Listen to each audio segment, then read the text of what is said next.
Good morning, Your Honors. You're the only side arguing today, so you have your 15 minutes. Thank you, Your Honor. Thank you.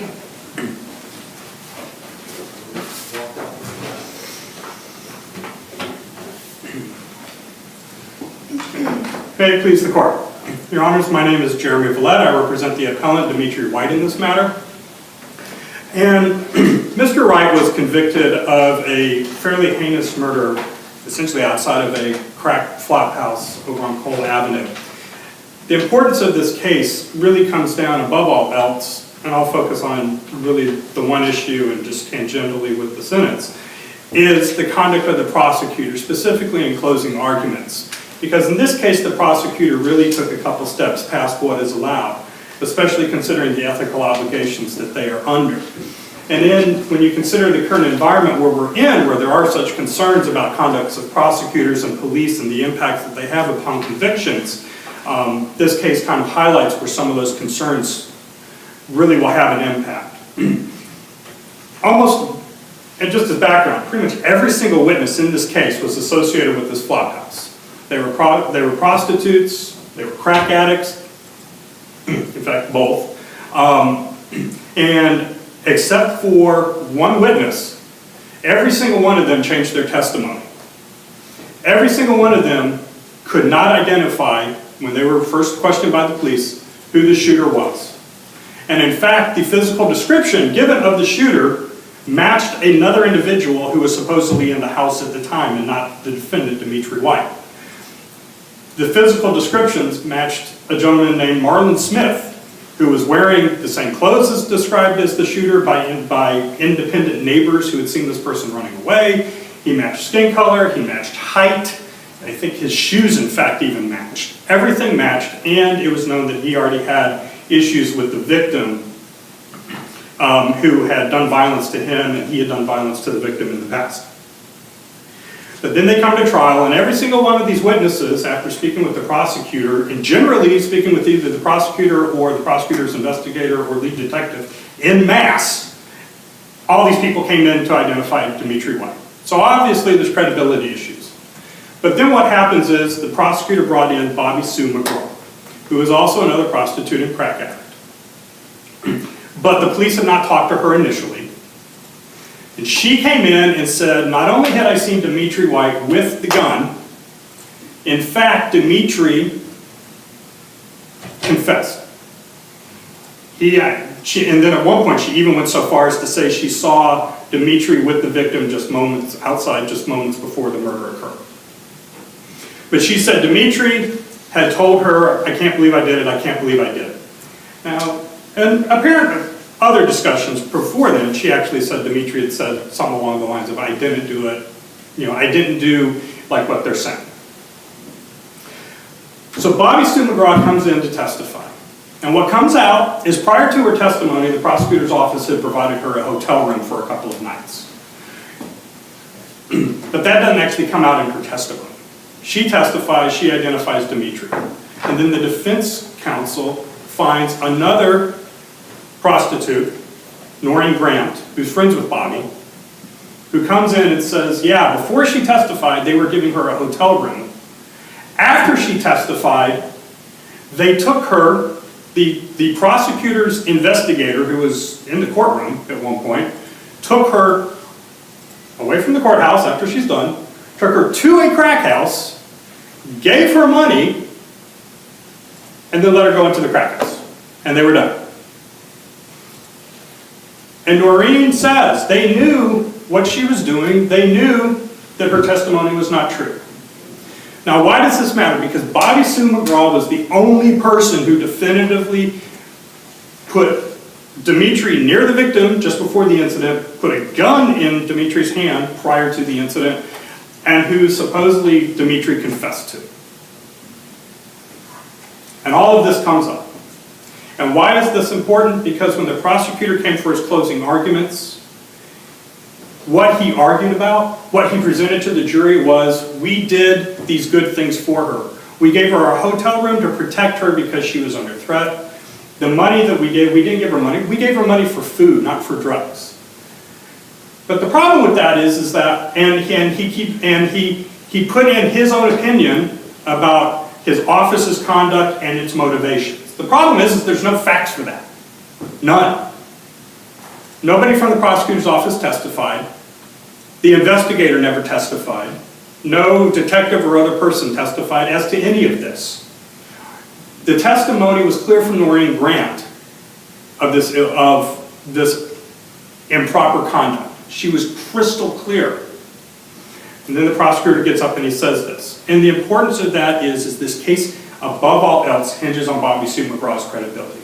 And it hinges on, did the prosecutor actually do something nice for this person and protect her?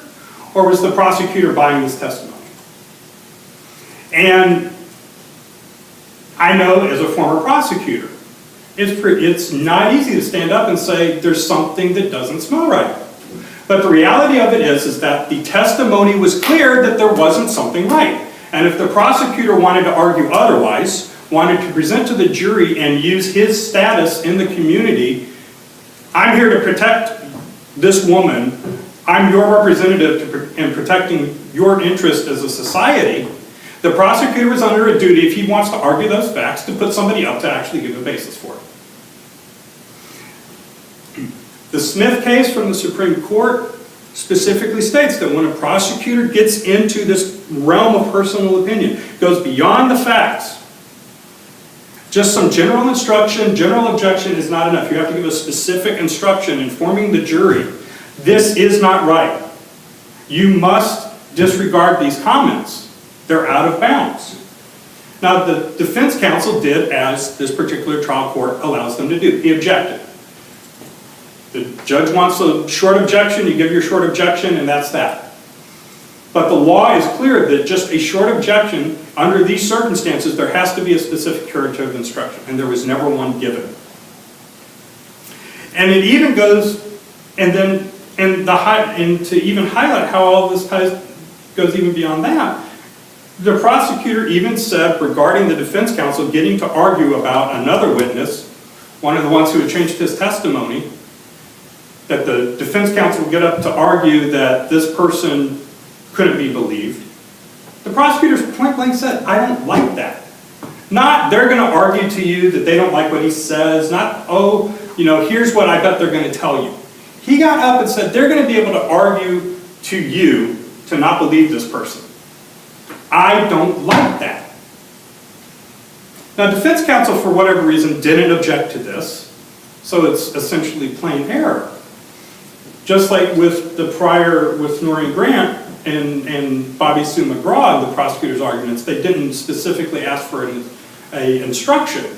So you could say it's plain error, but the reality of it is at least on 2 occasions, central witnesses in this case where their credibility matters, the prosecutor stepped right over the bounds. And it matters. In this case, there's no physical evidence that ties Dimitry White to this crime. Every witness who testified at trial, minus Bobby Sue McGraw, who says Dimitry White did it, actually said prior to them meeting en masse with the prosecutor, had told everybody the exact opposite. Dimitry White didn't even match the physical description of the person seen running away by completely independent, law-abiding neighbors. Marlon Smith did. And that's important because Marlon Smith was the house. Marlon Smith was the guy who ran that crack house. He got the drugs for these people. He made sure that they had a place to do their drugs. And you don't turn on the house. So when the prosecutor stepped over the line in this case and no remedy was given, these were central witnesses he was bolstering. This was central to his case when he sought to overcome the apparent improper conduct of his office. And if he had wanted to do that and do it properly, he should have had his investigator testify. Because that investigator, in the record, was there. Wouldn't the fact that they didn't have anybody testify sort of bolstering Noreen Grant's testimony? Well, she was a defense witness. She was presented by the defense, and they had nobody testify. The state did not present anybody in rebuttal of her testimony. Right. No. The state, in his questioning, tried to say, well, didn't we give her, along the lines of, didn't we give her a hotel room to keep her safe? And she was like, no. Didn't we give her this money for food? No. Well, how do you know she was going to do drugs? They took us to a crack house and let her walk into the crack house with the $20 they just gave her. They knew exactly what was going on. You know, there was discussion about all of this. According to Noreen Grant, there was discussion about all this in the car before Bobby Sue McGraw left. Bobby Sue told her, yeah, I lied. Everybody knew I lied. So this was very specifically covered in her testimony for the defense, and the prosecutor in no way presented a witness to lay the foundation for any argument otherwise. Well, I have a few minutes as well. The one other issue that came up, and this is kind of a recurring issue, and the reason I bring it up is in Dimitri's sentence, he was given the consecutive sentences between the murder charge and the weapons charge. The trial court in sentencing based this upon both the general findings in the statute as well as subsection B of 2929-14C4, which was the seriousness of the harm. The court's journal entry relied upon subsection C, which was that Dimitry had a prior record requiring consecutive sentences. The state in its reply brief says, well, there was discussion that he had a record, and so that's enough. What I point out to the court is that's actually not correct. Because you can have a prior record. You can have a prior record that any person in the community would go, oh my gosh. I, as a defense attorney and former prosecutor, could go, oh my gosh. Under the circumstances of the case, the trial court could still say, no, I'm not going to give you consecutive sentences based upon your record. I don't think your record warrants sentences. There's some other factor. So when the trial court in its journal entry does not rely upon subsection B, which it found there was a basis for, but subsection C, which there was no finding for, I think the trial court erred in doing the consecutive sentences under that scenario, which is actually similar to the Henderson case, which this court remanded back for that to be cured. And I would point out that in this case, the sentence as well is an error because you have the exact same defect as you did in Henderson, and the state's argument that there was some discussion of record actually misses the point of the fact that findings are required to be found. And with that, Your Honors, I would just reiterate and ask that the convictions in this matter be reversed, that this, I know that under these circumstances, should they be reversed, the matter would be remanded for a new trial. I would ask for that because I believe that the prosecutor's conduct in this case did grossly overstep the bounds, considering these were regarded the credibility of central witnesses in the state's case, and they grossly prejudiced Dimitri's right to a fair trial. Thank you. Thank you, Your Honor. Counsel, we will take the matter under advisement and issue a written opinion and also release it on our website. Thank you very much for your argument. Thank you, Your Honor.